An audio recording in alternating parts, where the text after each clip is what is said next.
গোত্রীয় হানাহানি আর কি, গোত্রীয় হানাহানি, কনফ্লিক্ট, বিভিন্ন ব্যাটল হতো গোত্রে গোত্রে। এটা আইএমএ জাহিলিয়াতের মধ্যে ছিল। এখন এই গোত্রীয় হানাহানিটা কিন্তু পলিটিক্যাল দ্বন্দ্ব, গ্লোবাল অ্যাসপেক্টসে এই যে যুদ্ধ বিগ্রহগুলো, এইগুলো তো রূপ নিয়েছে, কোনো অংশে কমে নাই, কিন্তু বেড়েছে। নবী সাল্লাল্লাহু আলাইহি ওয়াসাল্লামের পুরো যুগে এই 23 বছর যদি আমরা হিসাব করি, দেখবো যত ব্যাটল হয়েছে সব মিলে মোটামুটিভাবে 2 থেকে 3 হাজার মানুষ হয়তো মারা গেছে। আল্লাহু আ'লাম বিস-সাওয়াব, আল্লাহ ভালো জানেন। এখনকার হিস্ট্রিগুলো যদি পড়েন, ভিয়েতনাম যুদ্ধে কতজন মানুষ মারা গেছে, যখন চাইনিজদের মধ্যে কনফ্লিক্টটা হয়েছিল মাও সেতুংয়ের সময়, তখন কতজন মানুষ মারা গেছে, রাশিয়ানদের সোভিয়েতের সময় ওই বিপ্লবের সময় কতজন মানুষ মারা গেছে।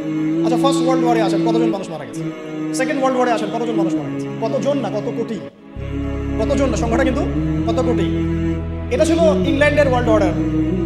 ইউএসএর যে ওয়ার্ল্ড অর্ডার, যখন সে পৃথিবীতে আসছে অ্যাজ এ রুলিং স্টেট, তখন সারা বিশ্বে যত যুদ্ধ বিগ্রহ হয়েছে এর মধ্যে কত লক্ষ কত কোটি মানুষ মারা গেছে। সবচেয়ে বড় কিলার স্টেট পৃথিবীতে এটা, যেটার সাথে বন্ধুত্ব করার জন্য আমরা উঠে পড়ে লেগেছি। এখন আমি একটা জিনিস সতর্ক করতে চাই আপনাদেরকে, যে ইয়াজুজদেরকে তাড়িয়ে দিয়ে মাজুজদেরকে মাথার উপরে নিয়ে আসবেন না। ইশারা দিয়েছি, এটা রূপক অর্থে বলেছি।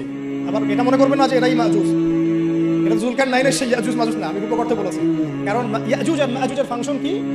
ইন্না ইয়াজুজ ওয়া মাজুজ মুফসিদুনা ফিল আরদ। হে জুলকারনাইন, আমাদের জন্য একটা দেয়াল নির্মাণ করে দাও, কারণ ইয়াজুজ আর মাজুজ আমাদের জমিনে ফাসাদ সৃষ্টি করছে। ইউফসিদুনা ফিল আরদ, ইউফসিদুন, তারা ফাসাদ সৃষ্টি করছে। ফাসাদ, ফিতনা, ফাসাদ, এগুলো কি ফাসাদ না?